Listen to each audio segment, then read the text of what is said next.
30 avqust Türkiyənin Zəfər Bayramı və Zəfər Günü kimi qeyd olunur. Bu münasibətlə Türkiyənin Azərbaycandakı səfirliyi nümayəndələri Şəhidlər Xiyabanını ziyarət edib.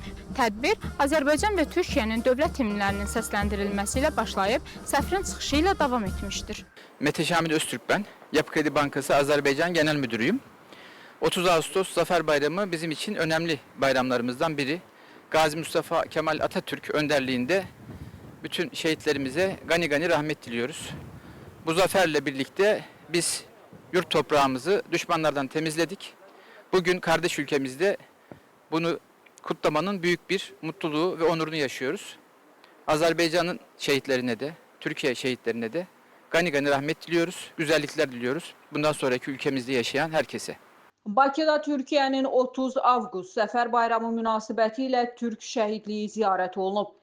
Tədbirdə Türkiyənin Azərbaycandakı səfiri Birol Akgün, səfirliyin nümayəndələri və bir sıra rəsmi şəxslər iştirak ediblər.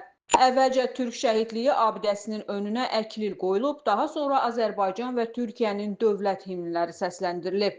Tədbirdə Azərbaycanın ərazi bütövlüyü və Bakının bolşevik erməni daşnaq işğalından azad edilməsi uğrunda mübarizədə canlarından keçmiş şəhidlərin əziz xatirəsi ehtiramla yad olunub. Səfir canlarını vətən uğrunda fəda edən şəhidlərin xatirəsini ehtiramla anıb, Azərbaycan və Türkiyə xalqları arasında mövcud olan tarixi dostluq və qardaşlıq münasibətlərindən danışıb.